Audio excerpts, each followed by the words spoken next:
Assalamualaikum warahmatullahi wabarakatuh. Kami dari kelompok 3 akan menjawab soal UTS Al-Islam dan Kemuhammadiyaan 2. Kenalkan, nama saya Ahmad Jabir dengan NIM 2020111100008.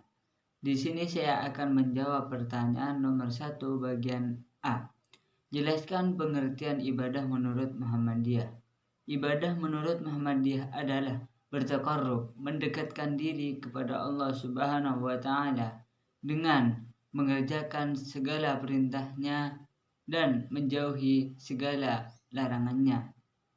Juga mengamalkan amalan-amalan yang diizinkannya. Selanjutnya, saya akan menjawab pertanyaan nomor 1 bagian B dengan pertanyaan, jelaskan perbedaan ibadah mahdoh dengan ibadah ghairu mahdoh.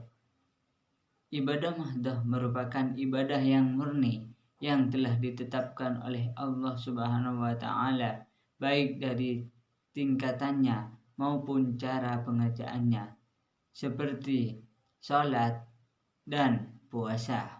Sedangkan ibadah ghairu mahdoh merupakan ibadah yang tidak murni, yang diperbolehkan oleh Allah Subhanahu wa Ta'ala walaupun tidak ada dalil yang jelas, dan cara pelaksanaannya seperti aktivitas makan. Perkenalkan, nama saya Lili Rofiatul Mawfiro dengan NIM 202011100023. Saya akan menjawab pertanyaan dari nomor 2A, 2B, dan 5A. Yang pertama, 2A. Allah Subhanahu wa Ta'ala berfirman, A'udzu billahi minasyaitonir rajim. Bismillahirrahmanirrahim. Man amila salihan min dzakarin aw unsa wa huwa mu'minun falanuhyiyannahu hayatan thayyibah wa lanajziyannahum ajrahum bi ahsani ma kanu ya'malun. Artinya, barang siapa mengerjakan kebajikan, baik laki-laki maupun perempuan dalam keadaan beriman, maka pasti akan kami berikan kepadanya kehidupan yang baik dan akan kami beri balasan dengan pahala yang lebih baik dari apa yang telah mereka kerjakan. Quran Surat An-Nahl ayat 97. Nomor 2A. Penjelasan ayat tersebut dalam perspektif sosial, yaitu kebahagiaan dan kesenangan hidup yang hakiki di dunia dan akhirat.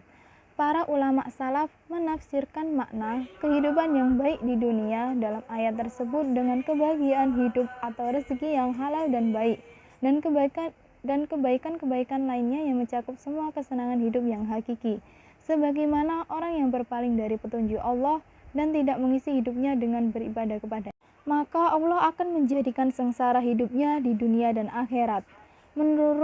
Menurut Al-Mahayami, kehidupan yang baik ialah merasa berbahagia dengan amalnya di dunia ini, lebih daripada kesenangan orang yang berharta dan berpangkat dengan harta dan pangkatnya.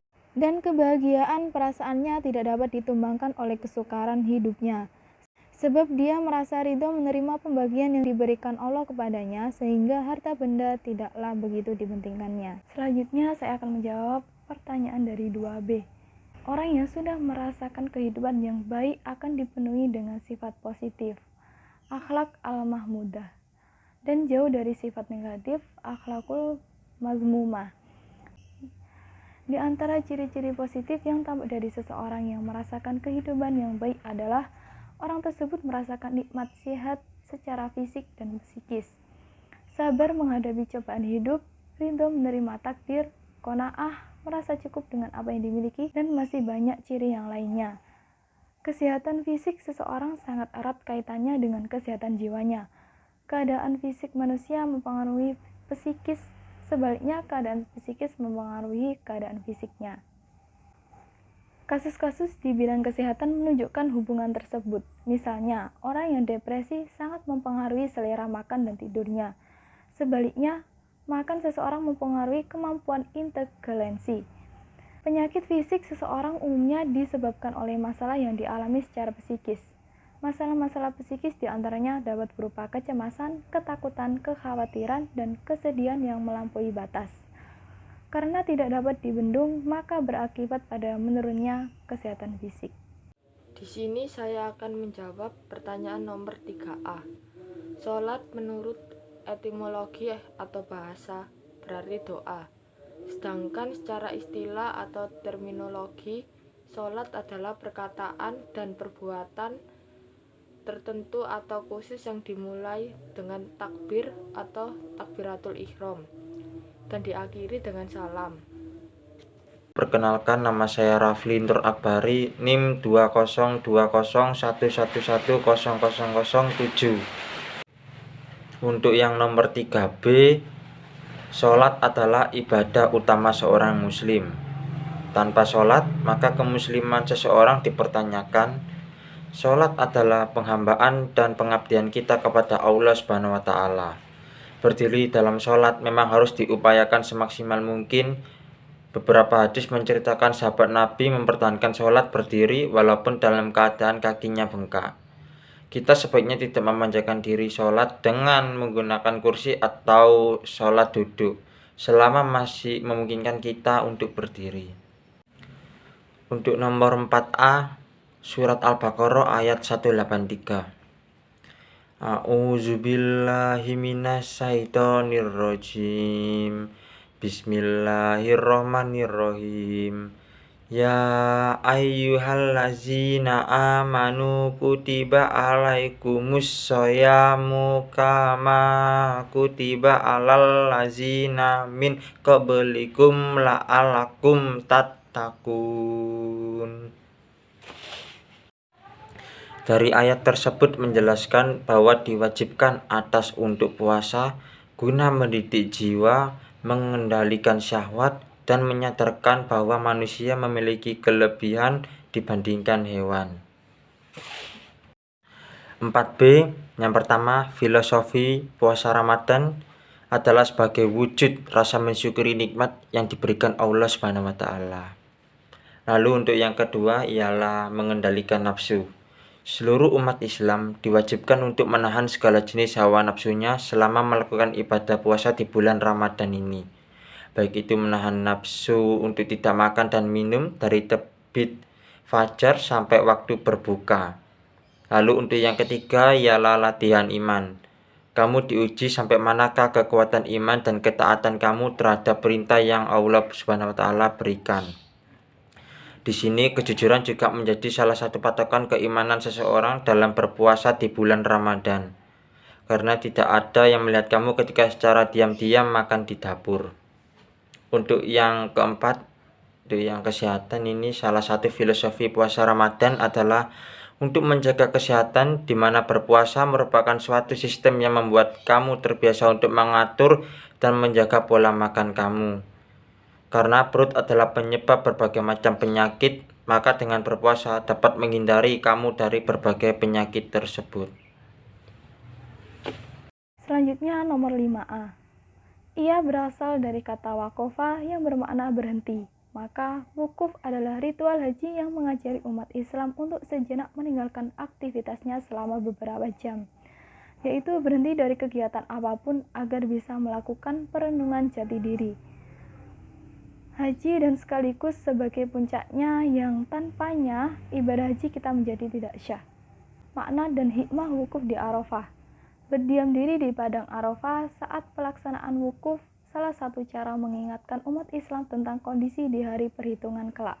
Setelah kiamat, manusia dibangkitkan dari kematian dan dikumpulkan di padang mahsyar untuk menanti hisab dan mempertanggungjawabkan segala perilaku serta amal perbuatannya selama hidup di dunia. Saat menjalani wukuf pada jamaah haji bisa membayangkan kondisi di akhirat sehingga bisa bermusahabah, berzikir, dan memohon ampunan kepada Allah Subhanahu wa Ta'ala agar dosa-dosanya terampuni. Di sini saya akan menjawab pertanyaan nomor 5B. Yang pertama, jamaah melaksanakan tawaf, sa'i, umroh di Masjidil Haram. Yang kedua, melakukan wukuf di padang Arafah pada 9 Zulhijjah. Kemudian malamnya langsung ke Musdalifah dan pengembangan ke Mina. Dan ketiga, tanggal 10 Zulhijjah jamaah mulai menuju Mina untuk melakukan lontar jumroh Aqobah. Dan yang keempat, jamaah berangkat ke Mekah untuk tawaf ifadah dan sa'i atau 10 Zulhijjah sore sampai dengan malam di Masjidil Haram. Jamaah kembali mabit atau menginap di Mina hingga 12 sampai 13 Zulhijjah. Dan kelima, jamaah kembali ke Mina dan lempar 3 jumroh pada 11 dan 12 Zulhijjah. Lempar jumroh atau ula, wusta, dan aqobah pada 11 Zulhijjah.